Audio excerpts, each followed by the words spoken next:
This is the first day of this March 2025 7-day sesshin.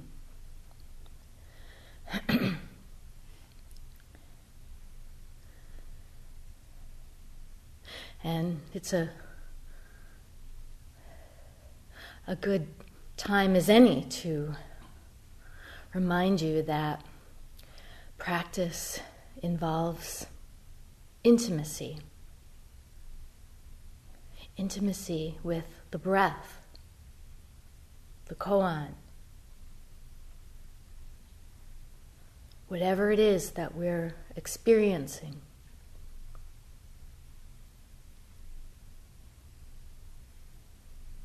And that means at this very moment, whatever's arising right now, just opening up to it and relaxing into it without straining or tensing up, without resistance.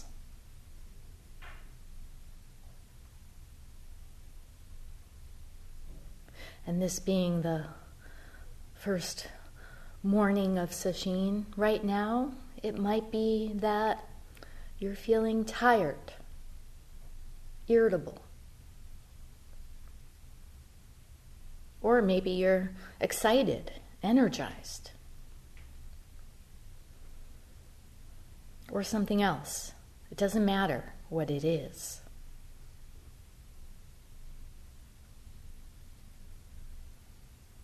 We need to work with it, whatever it is, as just passing phenomena. And as soon as you put a name on it, or as soon as you judge it to be good or bad, you've lost the intimacy.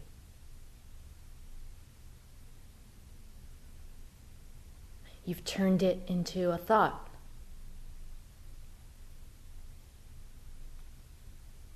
That doesn't mean that thoughts won't appear. They come and go.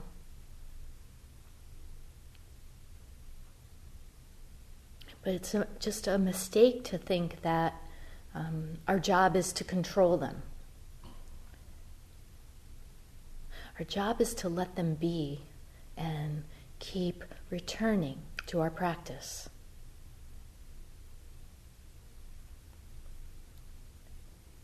So the text I'm going to use to start us off in this sesshin is actually about intimacy. It's by a woman who had, I guess you could call, some kind of spontaneous awakening. Spontaneous not in the sense of, walking down the street, going about your business, and suddenly realizing that nothing is separate. It's more in the sense that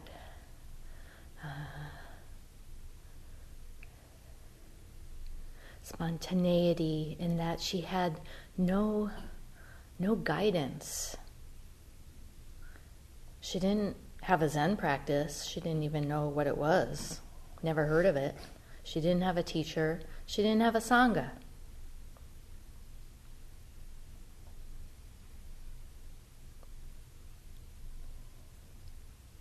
But she went through this process of deep questioning on her own.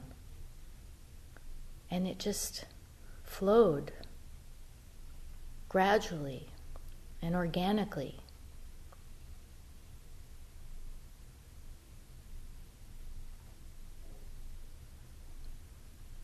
The book is one that I'm guessing some of you, maybe many of you, have already come upon. It's by Flora Courtois, and it's titled An Experience of Enlightenment. But really, it might as well be titled An Experience of Intimacy. of pure awareness. And that'll become pretty evident as we start reading it.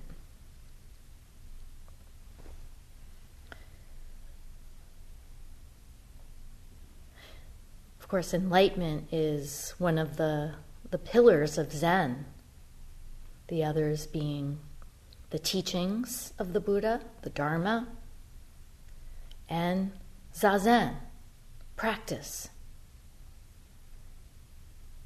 Not just in sesshin, but in our day-to-day lives. And also off the mat, in our activity.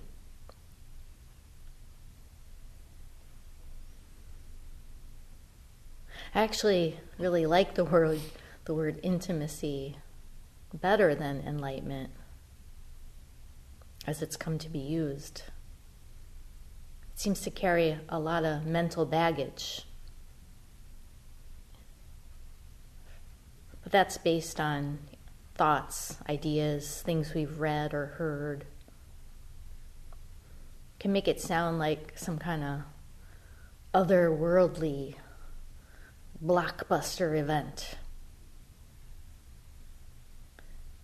And so there's this tendency to project our highest aspirations onto it. We think that fireworks are going to go off, a bomb's going to drop, that we have to get to some very, very special place or mind state.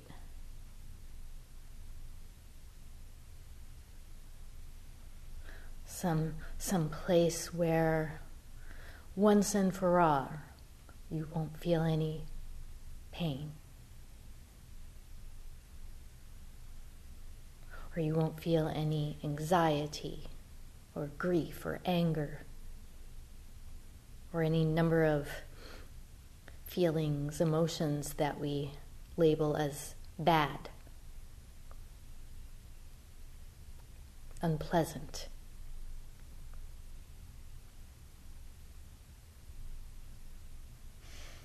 Enlightenment becomes a thought form.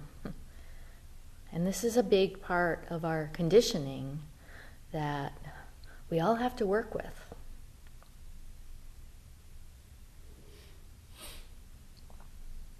Also, we need to recognize that the very pursuit of it, or the pursuit of happiness, or the pursuit of what we imagine will be a pain-free life, that's all a trap.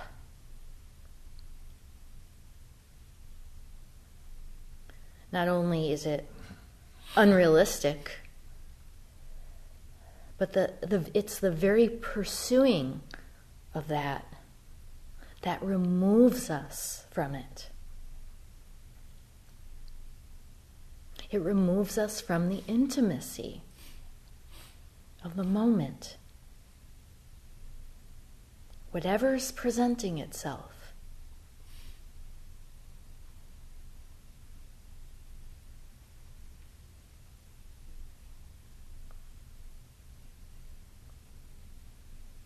Being human, of course, we experience a wide range of feelings, sensations, and thoughts. We're not trying to reject them. We're not trying to become less human. If anything, we're trying to become more human. More one with who we are already.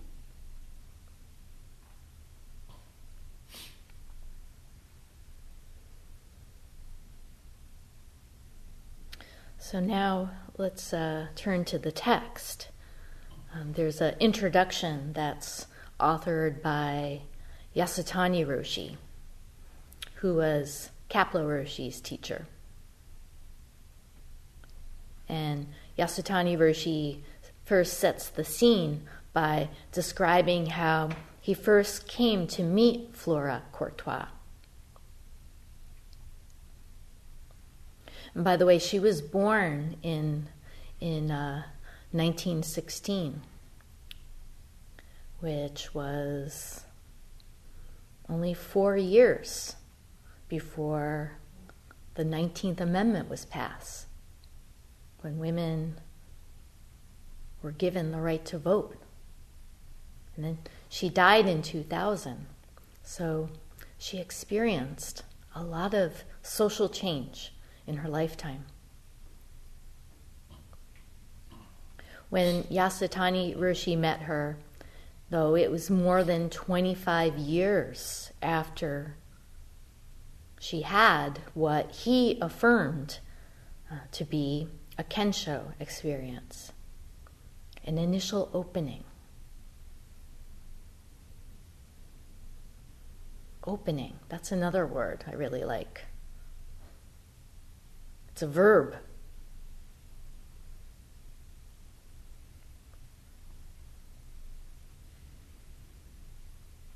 It reflects how awakening is not some kind of one and done deal. It's an ongoing process of opening.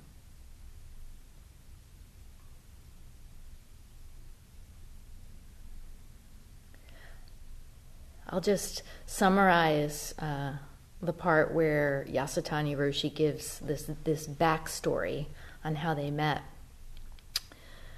He says it was 1968, and he was in California visiting Tassajara.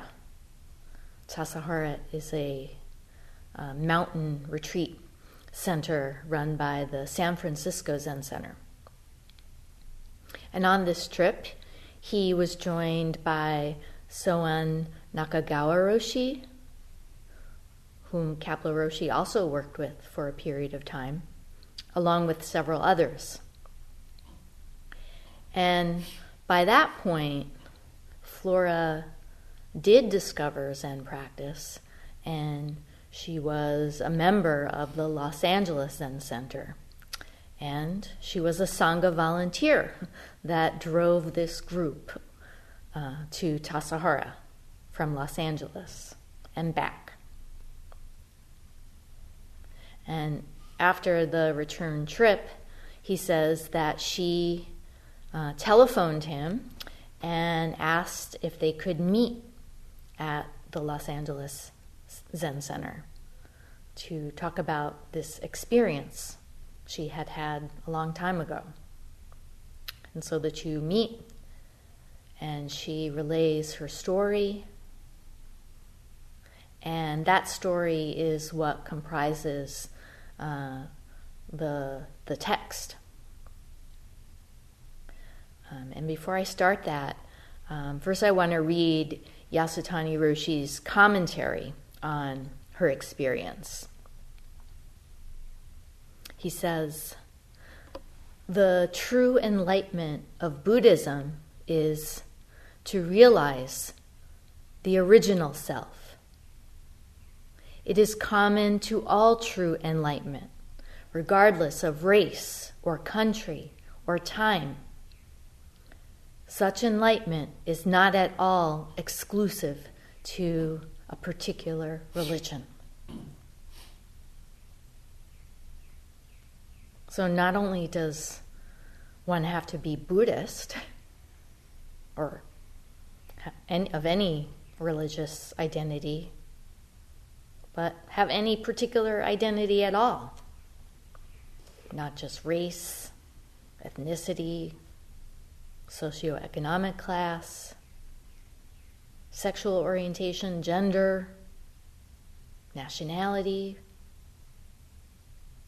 one's education level, age, physical ability, appearance. None of that matters. There are no exceptions.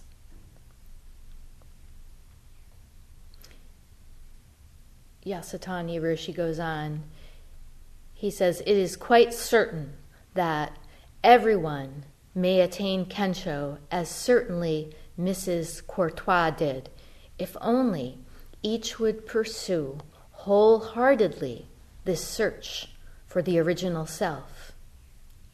However, due to inadequate faith and effort, few attain such Kensho.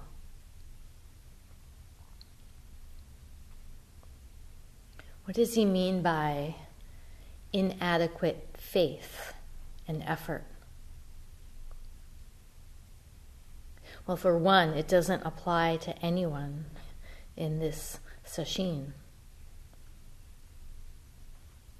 Whether you're sitting here at Chapin Mill or online. It also doesn't matter how you're seated. If you're on a mat, on a cushion, on a chair, a bench.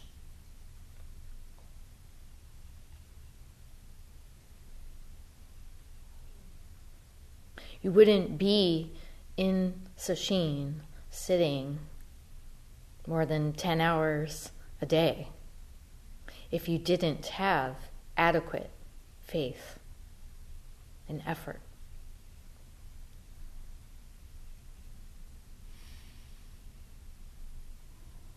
So don't let the ego convince you otherwise.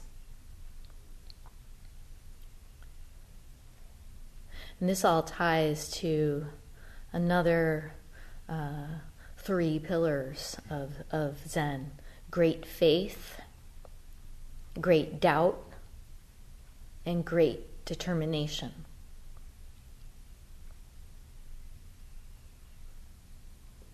And although each, we can say, is distinct, they all kind of blend into one another. Can't really tease them apart. There's the faith in our true nature that we all share, and our capacity to wake up to it. And that goes along with having a profound sense of doubt about how we ordinarily experience our lives, which is through duality.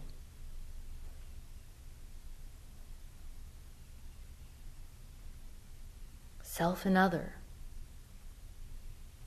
us and them.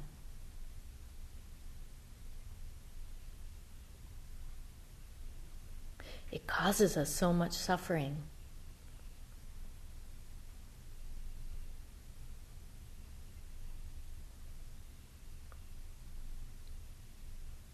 And then there's the persistent effort to resolve this, to resolve this doubt.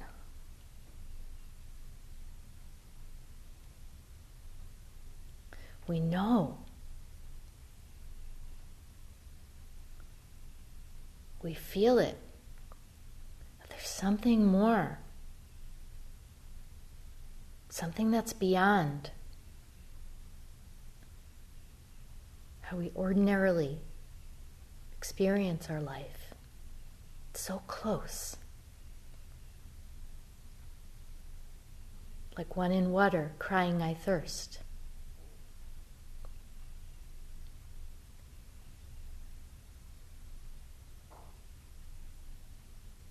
And that's what brings us to sesshin. We're here to explore the depths of our faith and our doubt.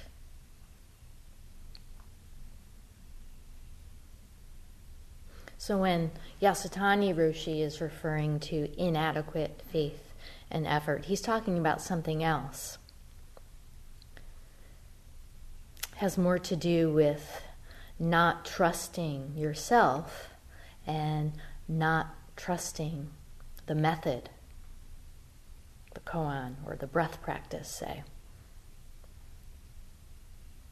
And it's the kind of thing that shows up when the going gets rough.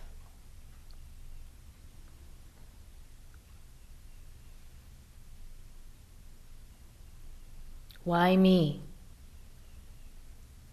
Why am I doing this? I'm no good at this. I've got way more thoughts than anybody else.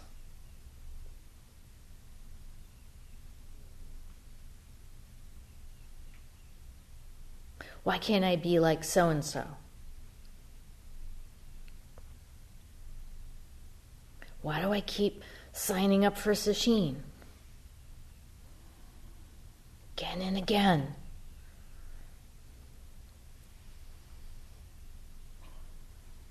Why? Because you have great faith and great doubt. And determination. Great determination. You're not going to feel it 24/7, by the way. It's not humanly possible. It's going to wax and wane, just like the moon.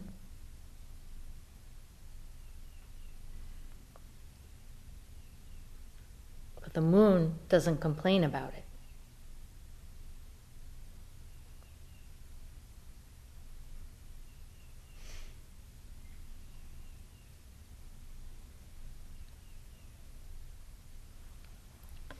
Yasutani Roshi says, throughout the world, there must be others who, like Flora Courtois, attain Kensho alone. Unfortunately, it is very difficult for them to meet a qualified teacher who can examine such so-called Kensho experiences and verify whether these are genuine or not, or deep or shallow. Consequently, a true experience is often buried and unrevealed. So this brings up another dimension of faith, and that is trusting the teacher.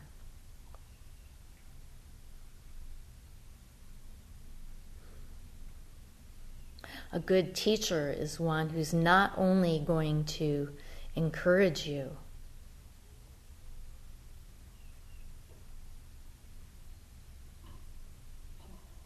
but also call you out on any ego bullshit. Call you out on the stories you tell about yourself and others, about your practice. It's all devices of the ego. And a lot of times the stories we tell about ourselves fall into one of two extremes.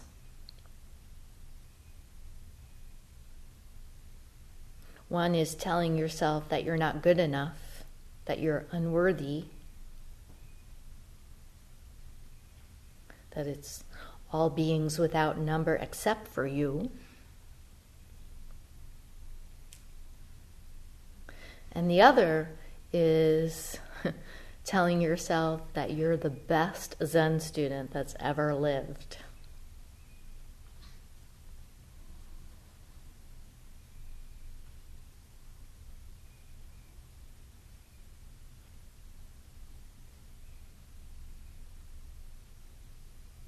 Another reason why it's important to work with a teacher is that if you practice long enough, it's likely that you're going to have glimpses and little insights along the way.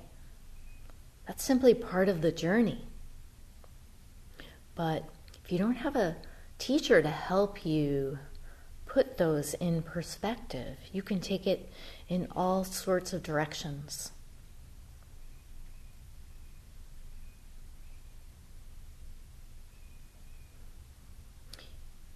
Find yourself conjuring up all these ideas about your experience and holding on to that. And that includes Kensho, putting that into perspective as well. It's not an end point. It's not a finish line.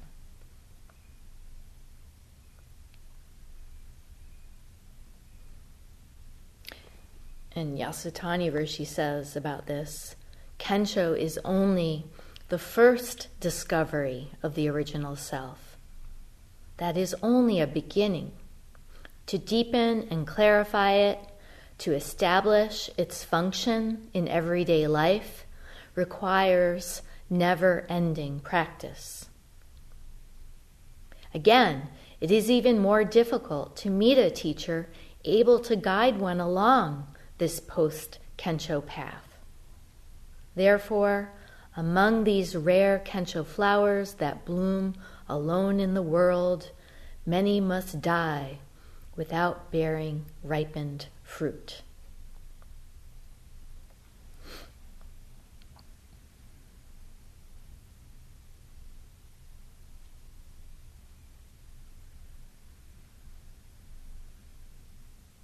I'm not sure Kensho is as rare as he says. I mean, probably back then when Zen was just being introduced to America, to the West, there are far fewer practitioners than there are today. And far fewer teachers and sanghas and centers.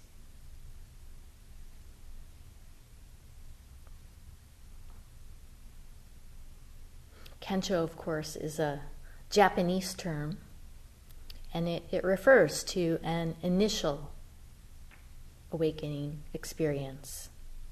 Initial because there's more work to do, more practice, more training.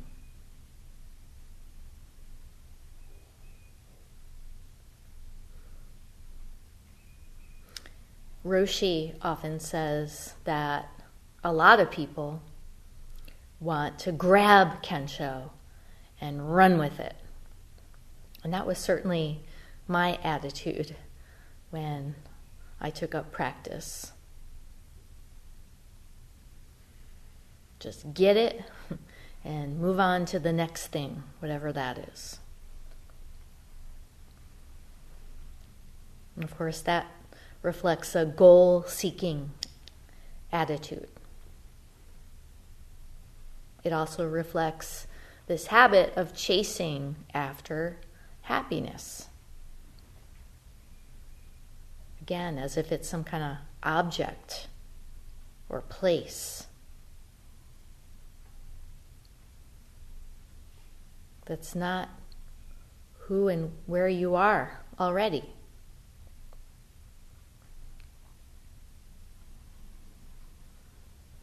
But Yasutani Roshi is specifically referring to people like Flora who had no resources to help her put her experience in perspective.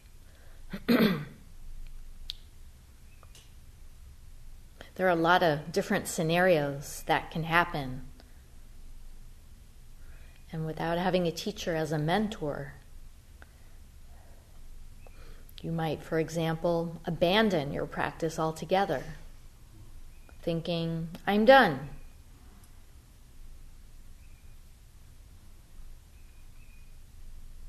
I don't need to receive any more feedback from a teacher. Others might bask in pride and convince themselves that they're special. And they'll make sure that everyone else knows how special they are.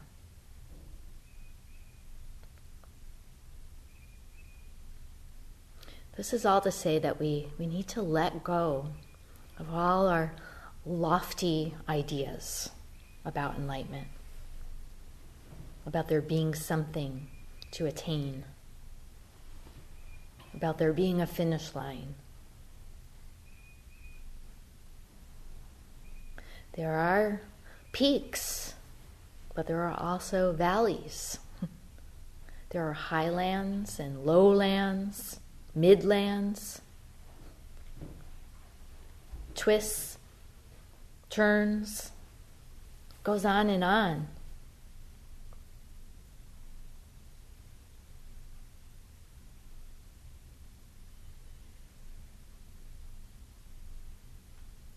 There's no end,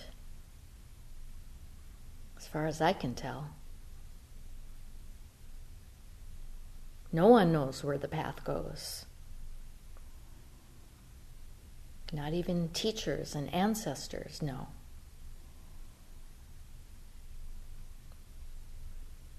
All we can do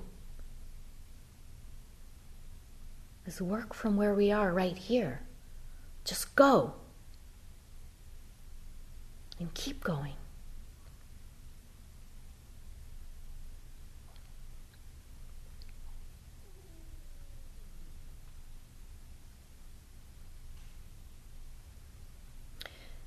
Yasutani Roshi closes his introductory remarks by saying this: I certainly hope that more persons will appear on this earth who will so resolutely plunge into themselves as to realize the original true self. Fortunately, Zen, which has been directly transmitted from the honored one, Shakyamuni Buddha, to this day in Japan, in recent years has traveled west to take root in American soil. To all those involved, both in Japan and America, I urge that you be diligent in your practice so that you may penetrate clear Kensho and afterwards ever deepen your enlightenment. With firm confidence, I recommend this practice of Zen, not only so that each of you will gain peace and wisdom, but also that peace and reconciliation for all humankind will follow as a natural sequence.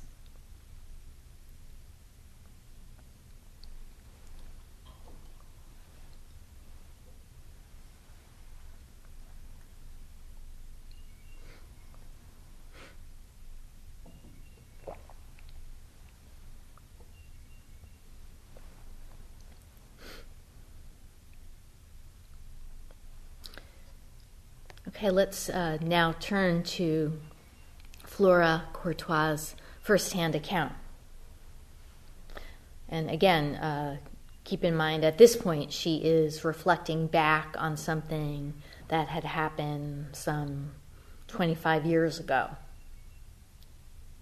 She even dedicates this book to Yasutani Roshi, saying, "To whom this was related in full for the first time, and who requested that it be written down."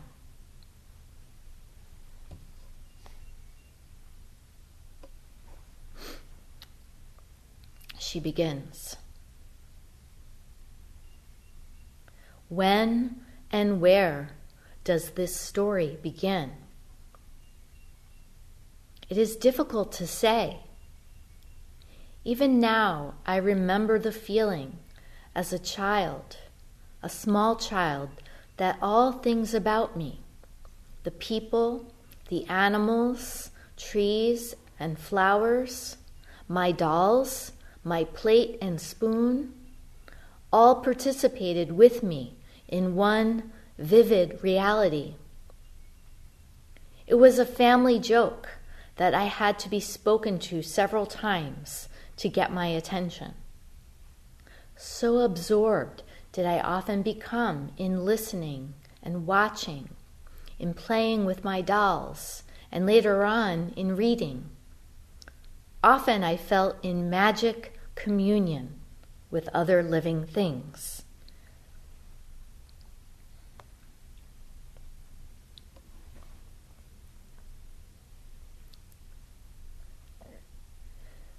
Some of my earliest memories are of rescuing drowning insects from a small pond, of escorting small spiders from the house so they would not be killed, of lying on my stomach in a neighboring field, raptly absorbed in the busy life of the tiny creatures under the giant grass blades.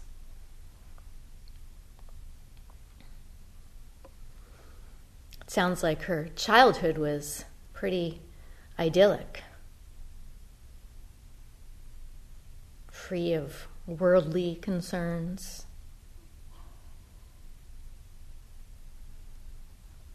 Perhaps she grew up in a very stable and healthy family environment that nurtured her curiosity.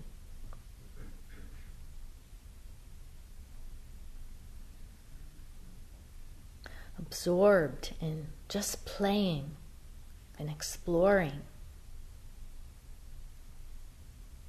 Full of wonder, full of delight in small things.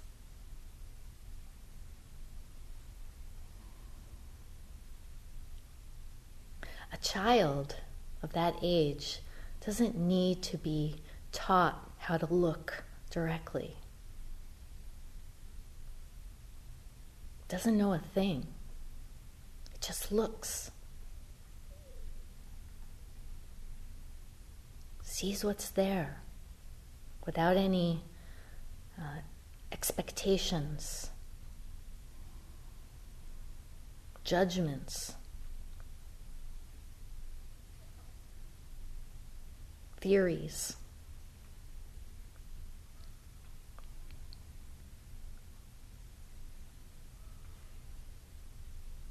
When I read that segment, her opening lines, it reminded me of a early childhood experience. I don't know, maybe I was like 5 or 6 at the time, not sure. But I was wandering around my mother's flower garden. And I came upon what I later learned was a bee that bites, probably a yellow jacket. But I'd never seen one before. It was adorable. So I went up to it. I stuck my finger out, and it landed on my finger. I remember I held it up, and I was just staring at it. And then it bit me. And it stung. Dukkha. And yeah, later I learned what that was all about.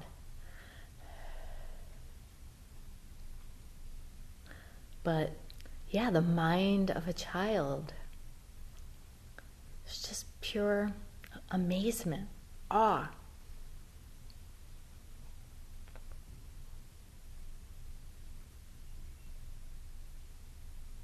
And that I never forgot that incident, which resulted in a fear of bees and other insects. That just shows how the human brain adapts based on experience. That's how we develop expectations.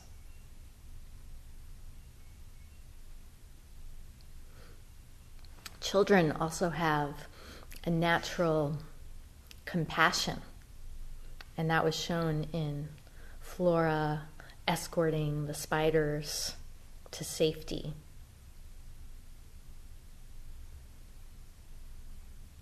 There's even research that shows that compassion is not just something that children learn by modeling the adults in their life. It's believed that compassion is innate. There's this classic study where infants are presented with a puppet show, and it all centers on this one puppet that's trying to make it up a steep hill. And there are two scenarios to the show. One is a kind puppet shows up and helps the other puppet up that hill. The other scenario is that an unkind, mean maybe, puppet arrives and doesn't offer help at all. And so in the study, the infants watch both of these scenarios, and then they're presented with a choice to choose which version they want to watch, the kind puppet or the unkind puppet. And I don't know, something like 80 or 90% of them choose the kind one. And these kinds of studies have been done with infants very young, like just a few months old.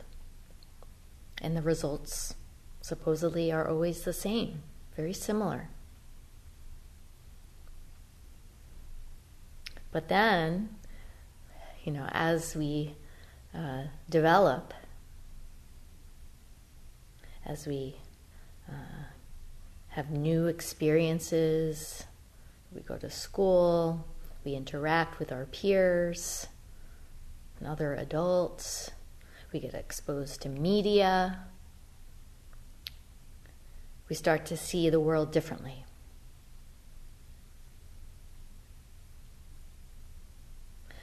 Flora goes on, despite these empathic experiences of early childhood, by the time I was 13 or 14 years old, I had become a self-centered, self-conscious girl. It was if I'd lost track of who I was. I daydreamed a good deal about being popular among many friends. In actuality, I was nervous and isolated, not knowing how to be comfortable with people my age, and anxiously searching for some role to play in life. At times, what I felt to be my inner voice,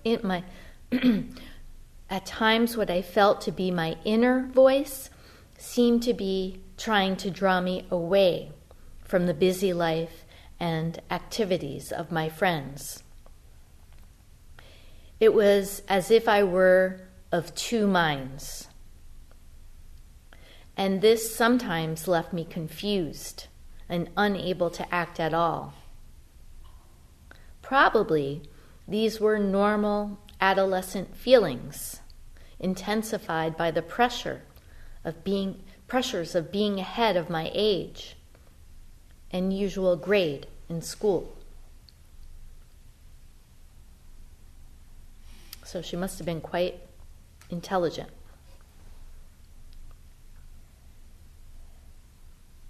Adolescence is such a difficult time of life. And it doesn't get any easier for adults.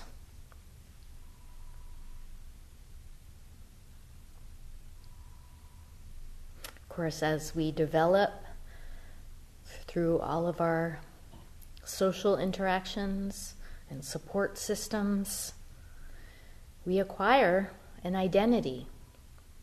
And that identity hardens. We take it to be static and fixed and separate from everyone else and everything else.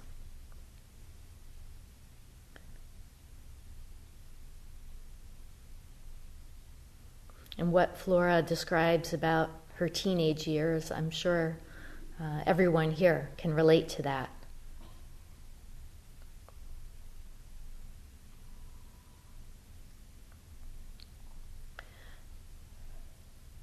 Charlotte Joko Beck, who's a Zen teacher that's known for offering kind of a psychological perspective on practice.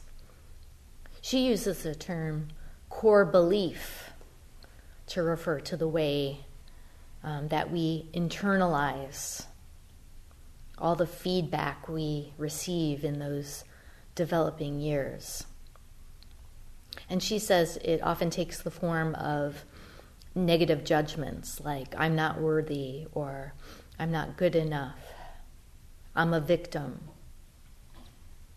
I can't trust others.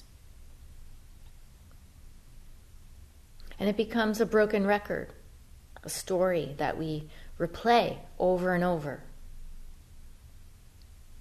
And that's how we as adults end up getting caught in our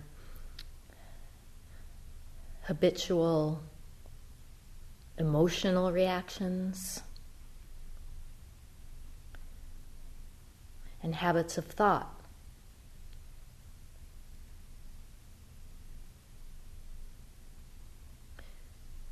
When we develop this sense of self,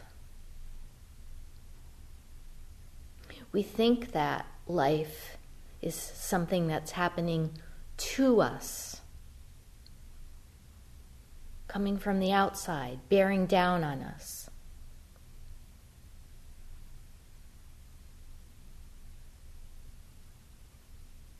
But there is no outside nor inside. Nothing can happen to us because this is us.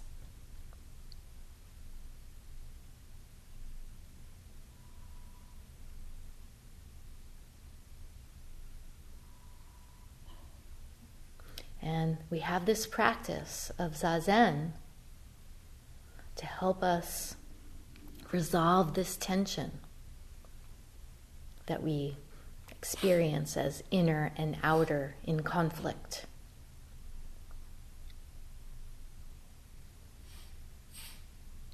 And the good news is that the more we work at it, the more we keep returning to our practice moment by moment, instead of listening to that broken record. This notion of duality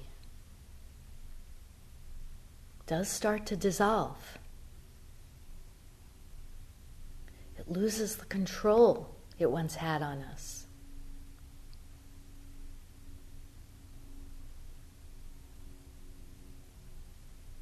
I guess the bad news is that it requires persistence and patience.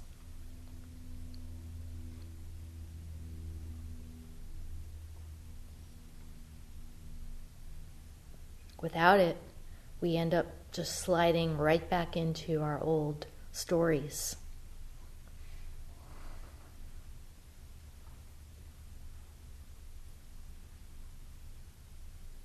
But it doesn't have to be like that.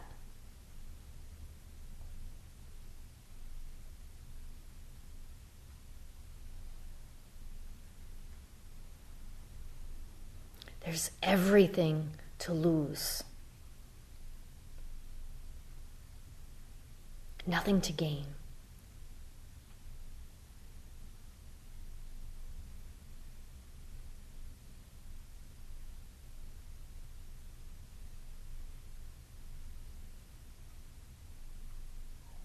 We'll stop here and recite the 4 vows.